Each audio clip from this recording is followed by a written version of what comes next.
I seek refuge in God from the cursed Satan, in the name of God, the merciful, the intensely merciful.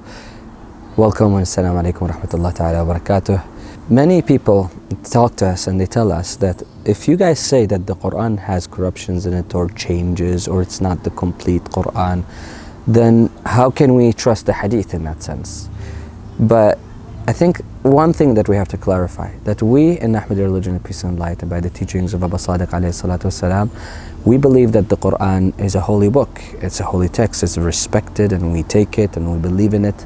And at the same time, it's a book that if you play the recitation of in your house, or you recite it yourself in your house, for sure the angels will come, because they are holy words that have passed on from the ancient history until today. So that aside now, yes, the book itself is a book that was compiled by Uthman. So we can technically, literally say that historically speaking, this document, this book, is the compilation, the book of hadith from the Quran. You understand? So in the time of the Prophet Muhammad sallallahu alaihi wasallam, many people compiled the Quran, including Aisha, including some of the Sahabas, including Imam Ali alayhi salatu wasalam. These would be considered books of compilation of the Quran, and they differed between each other historically. That's what we can prove to you in the authentic sources in Shia and Sunni books of hadith.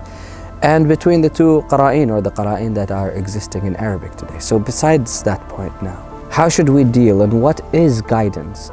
Say for the sake of argument, you take the Quran alone and you walk in this world. Is that enough for you to be guided 100%? Obviously, no two people can agree upon what the Quran means if they take it by itself. They cannot agree on the whole Quran, because that means that they are both guided by God, and it's impossible. We have not met people who actually agree on the Quran 100%, except that they submit to some sort of a scholar, some sort of an opinion of some one guy. Besides that point, we have the hadith. The hadith, in as much as the Quran is a historical narration, the hadith is a historical narration. How do we deal with both of them? Is that we put both of them and we glorify both. We say that both of them are to be taken from. Both of them are to be respected and to be dealt with in an academic fashion, in a way that is respectable, not something that we can just, as normal people, which you will find them online debating these points, and they just, as if the hadith is nothing, or as if the Quran is nothing. It depends on who you're talking to. But we respect this hadith book, or these ahadith, these narrations that came to us. For the sake of argument, can you take the Quran alone as a guide? If you were in the tribe with Moses alayhi salatu wasalam, and you were running away from Pharaoh, and you meet this dead or the sea, who's going to guide you there? Allah subhanahu wa ta'ala guided Moses to split the sea. But if you hadn't had Moses and you only had the Torah, where would you end up?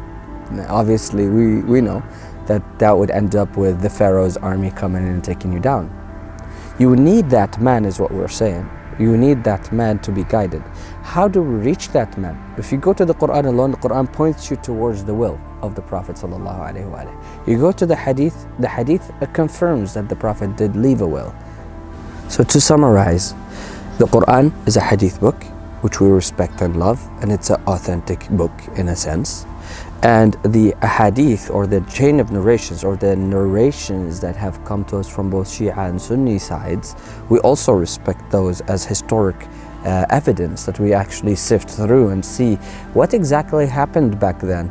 And we find that Allah subhanahu wa ta'ala saying, you have to write a will before you die. And we find the Prophet leaving in both sides of history that you have to write a will. And we find in both sides of history also that the Prophet said that he wanted to write a will before he died. And also we find that he did will in both sides of history. So I urge you to investigate the matter of the will, because it is if you imagine a king is about to pass away, it is the last words that are the most valuable words that that king is ever going to utter. He's going to, if you imagine this example, you have a writer, right? Somebody who wrote many books, or many books of wisdom, and he's lived many long life. He lived a long life. Imagine before he died, isn't that last word, that last sentence, that last kind of like paragraph he's going to write for you, isn't that the most condensed wisdom that he's going to leave you with? All of his books are something, but that last word is something else. And that's what we're saying. We're saying we believe in the last words of the Prophet Muhammad sallallahu alaihi wasallam, and you should investigate that matter.